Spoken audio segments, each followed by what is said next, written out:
Imaginez la scène. Nous sommes le 1er décembre 1948. C'est l'été en Australie, il fait chaud, l'air est lourd. Sur la plage de Somerton, au sud d'Adélaïde, les promeneurs matinaux découvrent quelque chose qui ne colle pas du tout avec le décor de carte postale. Un homme est étendu sur le sable, la tête reposant contre la digue. Et Thomas, ce n'est pas un baigneur qui a fait un malaise. Absolument pas, Sarah. Ce gars-là, il est habillé comme s'il allait à un rendez-vous d'affaires ou à un enterrement. Costume complet, cravate rayée, chaussures cirées. Il a une cigarette à moitié fumée qui est tombée sur le col de sa chemise, comme s'il s'était endormi en la fumant, ou comme s'il était mort avant même d'avoir pu la finir. Ce qui frappe tout de suite les premiers policiers sur place, c'est l'absence totale de violence. Pas de sang, pas de lutte, pas de coup de couteau. Rien. Juste un homme élégant, mort face à l'océan. C'est là que ça commence à ressembler à un film noir. Parce que d'habitude, quand on trouve un corps, la première chose qu'on fait, c'est chercher ses papiers. On veut savoir qui c'est pour prévenir la famille. Exactement, c'est la procédure standard. Il fouille ses poches. Il trouve des tickets de bus, un peigne en aluminium, des chewing-gums, un paquet de cigarettes Army Club contenant des cigarettes d'une autre marque, des Kensitas. Mais c'est tout. Pas de portefeuille, pas de carte d'identité, pas de permis de conduire. C'est comme si cet homme venait de nulle part. Et le plus troublant, ce n'est pas ce qu'il a dans les poches, c'est ce qu'il a sur le dos. Tu veux parler de ses vêtements ? Oui. Toutes les étiquettes ont été méticuleusement coupées. La marque du costume, la taille de la chemise, tout ce qui aurait pu permettre de tracer l'origine des vêtements a été retiré. C'est un travail de professionnel, ou du moins de quelqu'un qui avait une obsession paranoïaque de l'anonymat. On est en 1948, c'est le début de la guerre froide. En Australie, on commence à voir des espions partout. Alors forcément, un cadavre sans nom et sans étiquette, ça excite l'imagination des enquêteurs. Et l'autopsie, elle a bien dû révéler quelque chose. On ne meurt pas comme ça, en pleine santé apparente, sans raison. C'est là que ça se corse. Le médecin légiste est formel, le cœur a lâché, mais il n'y a aucune cause naturelle évidente. Ses organes sont congestionnés, sa rate est énorme, son estomac rempli de sang.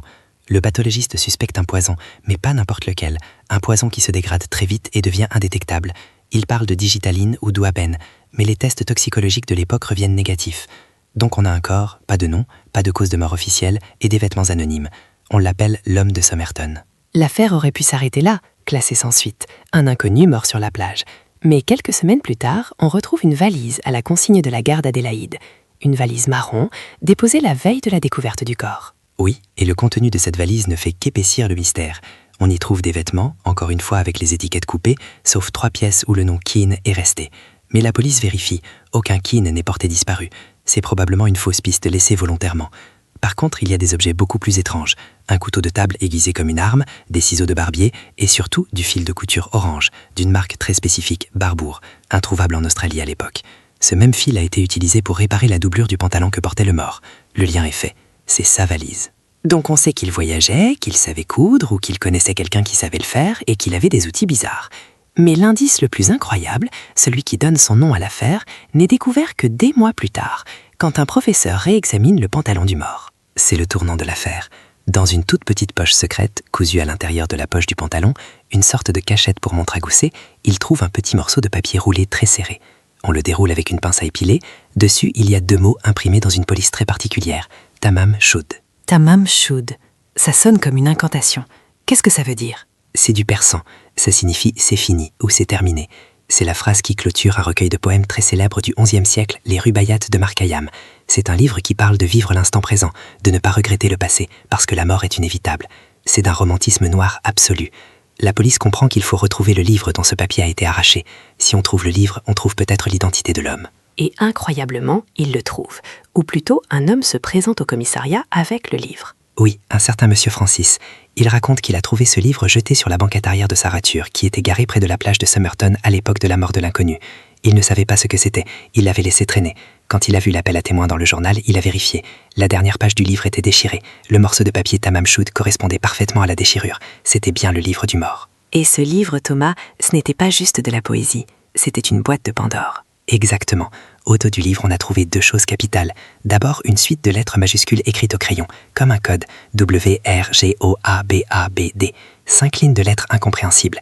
Les meilleurs cryptographes de la marine et de l'armée australienne se sont cassés les dents dessus. Même aujourd'hui, avec nos super ordinateurs, personne n'a craqué ce code. Certains pensent que c'est une aide-mémoire, d'autres un code à usage unique typique de l'espionnage soviétique. Mais il y avait quelque chose de plus concret que le code, un numéro de téléphone.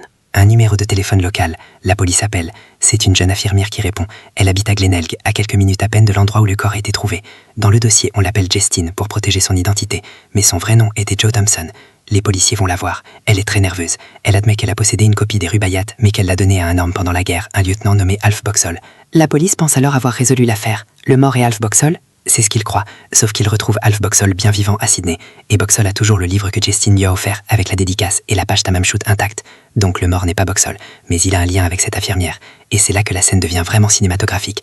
La police demande à Justine de venir voir un buste en plâtre qui est moulé sur le visage du mort. J'ai lu les rapports de cette confrontation. C'est glaçant. Le détective Lynn, qui menait l'enquête, a raconté qu'au moment où elle a vu le buste, elle a eu un choc physique violent. Elle a baissé les yeux et n'a plus jamais regardé le visage du moulage. Elle semblait terrifiée, au bord de l'évanouissement. Elle a nié connaître cet homme, mais son langage corporel hurlait le contraire. Elle a emporté son secret dans la tombe. On a su plus tard qu'elle avait un fils, Robin, dont les caractéristiques physiques, notamment les oreilles et les dents, étaient génétiquement très rares et identiques à celles de l'homme de Somerton. Donc on a une histoire d'amour impossible, un père venu voir son fils secret avant de se suicider, ou un espion éliminé parce qu'il en savait trop. C'est tout le problème de l'affaire Tamam Shud. Toutes les pièces du puzzle sont là, mais elles semblent venir de deux boîtes différentes. D'un côté, le romantisme, le poème persan, l'infirmière, le fils secret. De l'autre, la guerre froide, le code indéchiffrable, les étiquettes coupées, le poison introuvable, la proximité d'une base de test de missiles à Woomera.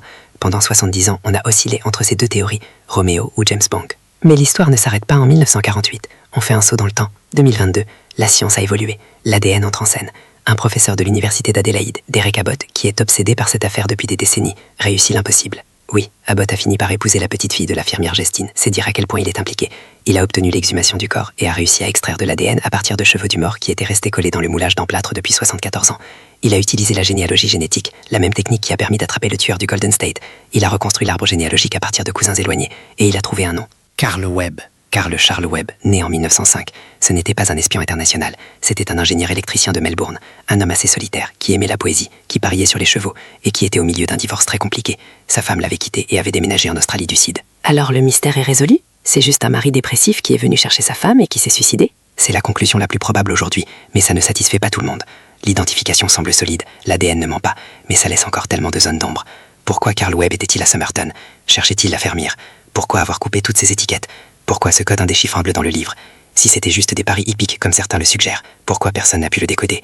Et surtout, Sarah, la question centrale demeure. Comment est-il mort? L'identification de Carl Webb ne nous donne pas la cause du décès. C'est vrai, savoir qu'il s'appelle Carl Webb n'explique pas le poison, ni pourquoi l'infirmière a failli s'évanouir. Peut-être qu'il connaissait l'infirmière d'une autre vie. Peut-être que Carl Webb, l'ingénieur électricien, avait une double vie. C'est possible. Les outils dans sa valise, le pochoir, le fil de couture, tout ça colle avec le profil de Webb qui aimait bricoler. Mais la fin, cette mise en scène sur la plage, Tamam Shud, c'est fini. Il y a une théâtralité qui ne colle pas avec le simple suicide d'un homme triste. Et n'oublions pas que la police de l'époque avait détruit la valise originale et beaucoup de preuves. On ne saura jamais vraiment ce qui s'est passé dans les dernières heures de Carl Webb. C'est ce qui rend cette histoire immortelle. Même avec un nom, le visage de l'homme de Somerton garde une part de son masque. Il reste cet homme en costume sur le sable, regardons l'éternité, avec un secret dans sa poche cousue. Exactement, on a trouvé son nom, mais on a perdu son histoire. Le Tamam Shud n'était pas vraiment une fin, c'était juste le début d'une énigme qui nous survivra probablement tous. C'est le cadavre qui n'existait pas, et maintenant qu'il existe, il est encore plus insaisissable. Merci Thomas pour cette plongée dans les ténèbres australiennes. C'était l'affaire Tamam Shud. Restez avec nous. La prochaine fois, on ouvrira un autre dossier poussiéreux que la raison ignore.